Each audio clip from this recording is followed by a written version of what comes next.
After changing it, जब आप सनातन में आए हो, तो क्या चेंजेस आए, किस तरह से लाइफ जो है ना किस तरफ गई, डायरेक्शंस क्या मिली?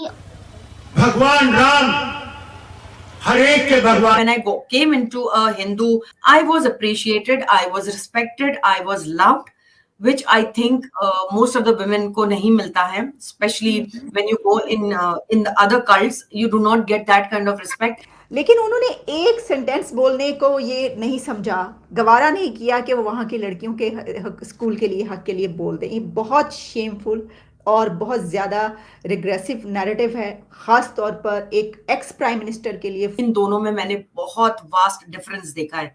मैंने देखा एक तरफ इतना एरोगेंस है जो मेरे दादी के जो खानदान में मैंने देखा, मैंने महसूस किया कि इतने ज्यादा एरोगेंस, इतना ज्यादा इगोइस्टिक. जिंदगियां सस्ते आटे से भी ज्यादा सस्ती हो गई. मुजफ्फरगढ़ में मुअम्मर खातून पैरों थले रौंदी गई. जो मैंने देखा हम्बलनेस, बहुत ज्यादा डाउन टू अर्थ, बहुत ही love I have seen in my this. तो कहीं पर ये मुझे शायद इम्पैक्ट कर गया. सऊदी अरेबिया में 10 इंडियन इंटरनेशनल स्कूल्स बनाए गए हैं बच्चों के लिए सऊदी अरेबिया में. And suddenly मुझे ऐसा लगा that I don't want to become, I don't want to be a practicing Muslim anymore.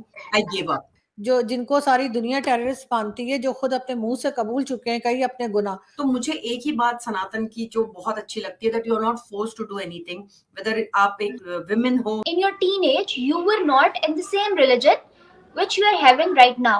तो आपका रिलीजन जो है वो कुछ और था, and then you just got changed. तो क्या आप मुझे बता सकते हैं कि वो चेंज करने के पीछे वजह क्या थी, और आफ्टर चेंजिंग इट, जब आप सनातन में आए हो, तो क्या चेंजेस आए, किस तरह से लाइफ जो है ना किस तरफ गई, डायरेक्शंस क्या मिली, और क्या वजह थी बेसिक चेंज करने की?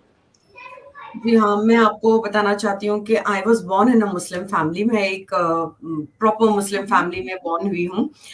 लेकिन मेरी जो मॉम के तरफ के हैं, they were Sanatanis. She converted after marriage.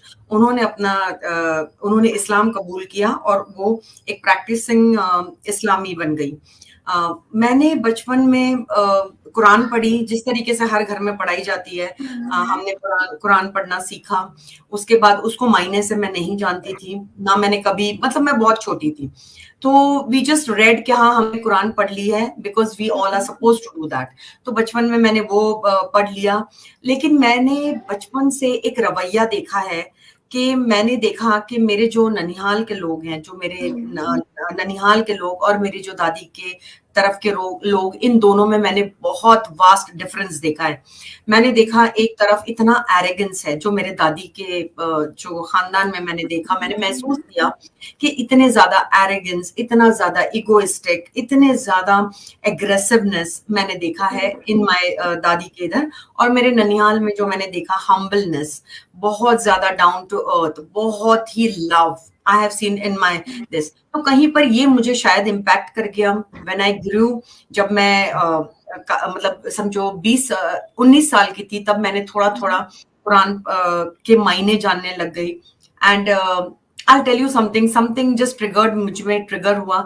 I was not a practicing, जैसे मतलब कोई रोज मैं नमाज नहीं पढ़ रही थी, लेकिन जब मैंने इनके मायने जाने तो I was literally put off. मुझे कुछ ट्रिगर किया जो मुझे ऐसा लगा कि this is not for me, because I am not that kind of person कि मुझे कोई मारे या मुझे कोई अपनी मिल्कियत समझे या मुझे कोई मेरे ऊपर कोई हो जो मुझे ऑल द टाइम मेरे ऊपर वो रखे कि भाई what I am suppose to do, what I am not suppose to do. ये सारी चीजें ना मुझे थोड़ा सा पुट ऑफ की कि why is a women always कि इतना बायस क्यों है एक कल्ट, एक रिलीजन टुवर्ड्स मेन. ये मैंने जरूर पाया जब मैंने इसके मतलब समझे.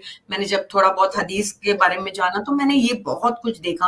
एंड सडनली मुझे ऐसा लगा that I don't want to be a practicing Muslim anymore. I gave up. Now I gave up. उसके बाद कई साल तक, ऑलमोस्ट फॉर 30 years, मैं पहले अपने भी चैनल्स पर बता चुकी हूँ कि मेरे साथ क्या हुआ था. Almost 30 years of my life I never went into any religion. मैं एक agnostic थी, हाँ कोई है creator, but I didn't want to name it. I did not find the answers. Then I got married. मतलब जब मैं married, I got married to a Hindu, but that time also I was never into Sanatan. I was never forced into Sanatan. तो मुझे एक ही बात सनातन की जो बहुत अच्छी लगती है, that you are not forced to do anything. Whether आप एक women हो, आप एक men हो, you are not forced to do anything.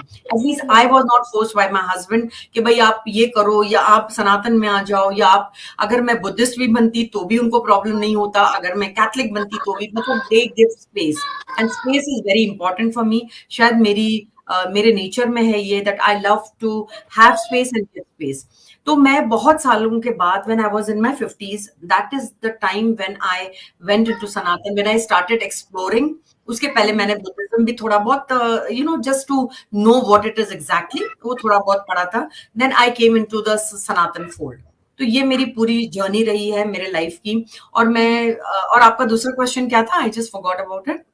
To know what exactly इस बात ये women था कि what changes you felt after changing your religion in your life? या इट इज, मुझे तो देखो अभी 50s में, जैसा मैंने बताया, when I was in my 50s, मैंने अपना एक रिलीजन के अंदर चली गई आफ्टर 30 लॉन्ग इयर्स. तो मुझे ऐसा नहीं है कि मुझे कि ये सनातन में आने से पहले भी मुझे बहुत ही मैंने खुले दिमाग से रिलीजन को जानने की कोशिश की कि व्हाट इट इज एग्जैक्टली क्योंकि मैं ऐसे नहीं है कि यहाँ से उठकर मैंने सीधा सनातन के अंदर छलांग मार दी. No, nothing like that. It took me long years. और मुझे ऐसा लगता है कि those years when I was agnostic, I was my own person. मैं खुद की already एक individual हूँ जो बहुत ही strong हूँ शायद. तो मेरे लिए कोई ऐसे वो नहीं था, बस इतना था कि when I came into a Hindu household, I was appreciated, I was respected, I was loved, which I think most of the women को नहीं मिलता है, especially when you go in the other cults, you do not get that kind of respect, that kind of love and respect in another cult. तो ये सब चीजें मुझे और सनातन के शायद करीब लेकर आई. That is what I feel. Yeah.